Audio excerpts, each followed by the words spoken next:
آج پوری دنیا کے اندر لوگ یہ شکایت کرتے ہیں مولانا بہت کماتے ہیں، ہمارے گھر میں برکت نہیں ہوتی، نماز بھی پڑھ رہے برکت نہیں ہے، روزے بھی رکھ رہے برکت نہیں ہے، تلاوت بھی ہو رہی ہے برکت نہیں ہے۔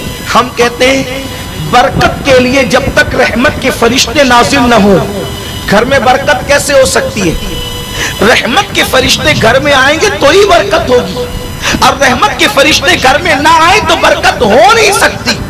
اور رحمت کے فرشتے کہاں سے چلے جاتے ہیں، رحمت کے فرشتے کہاں سے نکل جاتے ہیں؟ تفسیر روح البیان شریف میں ایک بات لکھی ہے، بہت دھیان سے سنیں۔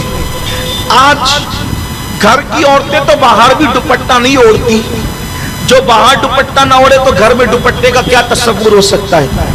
حالانکہ تقویٰ یہ ہے کہ عورت اگر اکیلی ہو، کوئی نہ ہو، تو بھی کم سے کم وہ اپنے سر کے بالوں کو چھپا کر کے رکھے، کیونکہ جب کوئی نہیں ہوتا ہے تو فرشتے اس کے ساتھ ہوتے ہیں، تو فرشتوں کے احترام میں وہ کم سے کم اپنے سر کے بالوں کو چھپا کر کے رکھے۔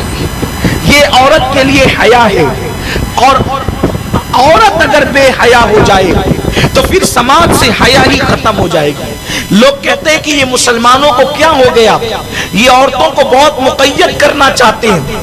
ہم مقید نہیں کرنا چاہتے کہ رکھتے ہیں۔ ارے ہم بازار میں کھانے کو بے حیائی سمجھتے ہیں، اس لیے کہ ہماری پلیٹ پر جو پیٹ میں جا رہی ہو، توجہ فرمائے، جو پلیٹ کا کھانا پیٹ میں جا رہا ہو اس پہ آوارہ لوگوں کی نظر پڑے، ہمارا مذہب اس کی اجازت نہیں دیتا۔ تو جو کھانا پیٹ میں جا کر ہضم ہو جائے اس پہ کسی کی نظر پڑے، ہمیں یہ پسند نہیں ہے۔ جو زندگی کا ساتھی بنے عورت، اس پر لوگوں کی نظر پڑے، ہم یہ کیسے گوارا کر سکتے؟ یہ تو بے غیرت لوگوں کا کام ہے، بے حیا لوگوں کا کام ہے کہ وہ عورتوں کو نمائش بناتے ہیں۔ ہمارے مذہب میں تو عورت کا مقام بڑا بلند ہے، اس کا مرتبہ بڑا بلند ہے، تو ہم عورتوں کو نمائش نہیں بناتے۔ عرض کر رہا تھا کہ عورتیں بالوں کی نمائش کری تو بیچاری گھر میں کیا دوپٹہ اوڑھے گی؟ یاد رکھیے، امام حسین سے کسی نے کہا حسین تیری ماں بڑی نیک تھی، امام کی آنکھوں میں آنسو آ گئے، فرمایا تو نے سچ کہا، جب میری امی کا وصال ہوا تو 6-7 سال سے زیادہ میری عمر نہیں تھی، اس چھوٹی سی عمر میں بھی میں نے اپنی ماں کے سر کے بالوں کو کبھی نہیں دیکھا۔ جس نے اپنے بیٹوں سے بھی اپنے سر کے بالوں کی حفاظت کی ہے وہ نبی کی شہزادی سیدہ فاطمہ الزہرا سلام اللہ علیہا ہے۔ السلام علیکم ورحمۃ اللہ وبرکاتہ۔ میرے پیارے ناظرین، رکے دوستو رکو، کیا آپ کے گھر میں بھی پریشانی ہے؟ آپ ہمیشہ بیماری میں مبتلا ہے، آپ کے گھر میں برکت نہیں ہو رہی ہے، آپ ہمیشہ بیماریوں سے پریشان ہے، تو اس کی وجہ کیا ہے؟ آپ سب سے پہلے سید امین القادری صاحب کے زبان سے بیانات کو سماعت کر لیجیے۔ لیکن آج کیا ہو گیا؟ تو تفسیر روح البیان شریف کا ذکر کر رہا تھا، رحمت کے فرشتے کہاں سے چلے جاتے ہیں؟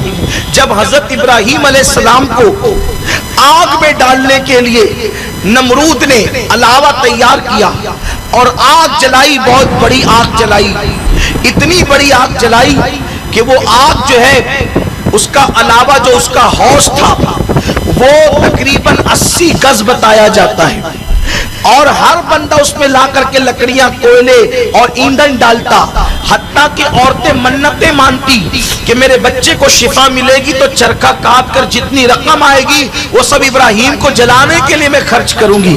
اتنی شدت پیدا کی گئی تھی ابراہیم علیہ السلام کے خلاف۔ حضرت ابراہیم علیہ السلام کے لیے جب کئی دنوں تک کے آگ بڑھتی چلی گئی تو پھر ابراہیم علیہ السلام کو اب آگ میں ڈالا کیسے جائے گا؟